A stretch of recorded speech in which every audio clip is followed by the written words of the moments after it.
2011 is the year we're going to go back and look at in the deep dive this morning. And Geelong, well, they won their third premiership since 2007. So 3 premierships in that era. They didn't win 2 in a row, but what a special side they were. Jimmy Bartell won the Norm Smith medal. They were only 7 points up at three-quarter time, but a big 5-goal last quarter won them the premiership. Lingy, he held up the cup, but also kicked that big goal at the end. It was a famous grand final winner. 2 high-quality sides.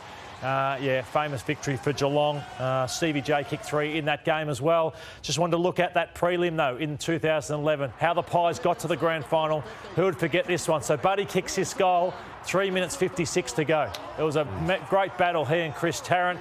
They think they're gone here, the Pies, the way Tarrant reacted. Luke Ball kicked a famous left footer. But what's the reaction of Mick Malthouse? So how drained he was on this siren, TJ.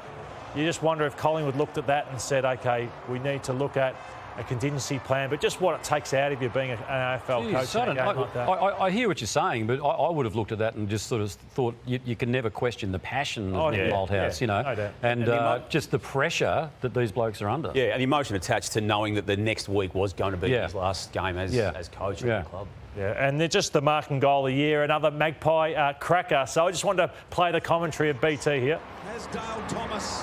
Cracker! Unbelievable jack in the box. So he was playing some great footy at that time, was Cracker. And this one, I couldn't remember this one, but Hayden Ballantyne, goal of the year. So 3 efforts from Hayden Ballantyne from the half-back line. So there's one touch, gets the ball back, handballs it, and then gets the ball back again from Big Pav and kicks the goal of the year there in 2011. I think, has Brian Taylor just become a grandfather too, did I see on social media? Yeah, wouldn't he be a grumpy granddad? No, but in all sincerity, congratulations to Brian and the Taylor family. What?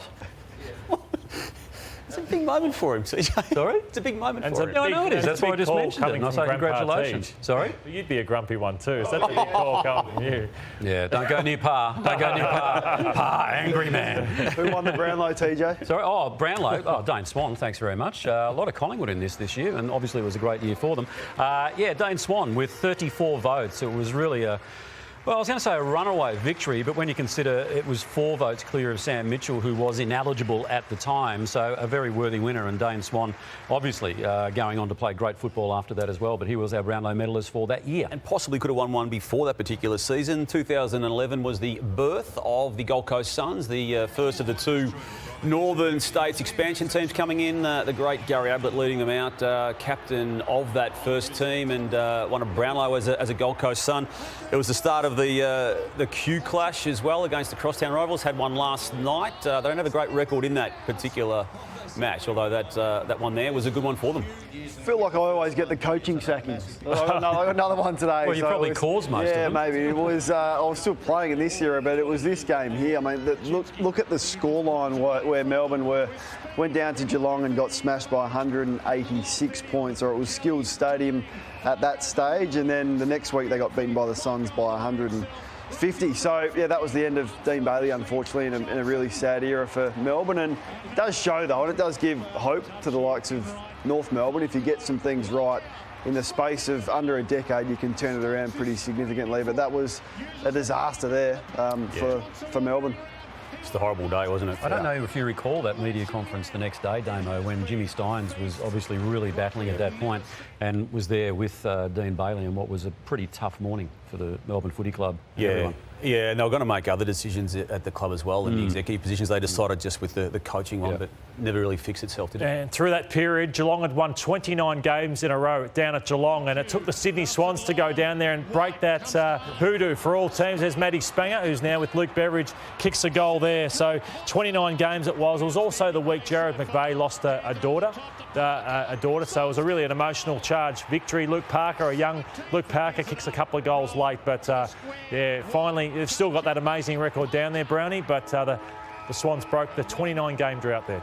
And at the end of the season in 2011, a man who still should be coaching now is Ross Lyon. So he had coached St Kilda for all their success. So they made all those grand finals. They played finals this year. They lost the elimination. They won 8 of their last 10 games. But he obviously saw something coming with St Kilda, because the next year they won 12, but then they went 5, 3 and 5 wins the next 3 years after that. So everybody thought he was leaving a club that was in contention still to win a premiership. He went to Fremantle. They obviously lost to Hawthorn in the grand final, but he's a ruthless man, Ross. And did that himself. Just got rid of his manager, Craig Kelly, and decided to talk himself with the Dockers. And Damo, it was a tense press conference, that one, wasn't it? They weren't happy with how Mark Harvey was treated there in Perth. Yeah, and that was. But is that why he did it?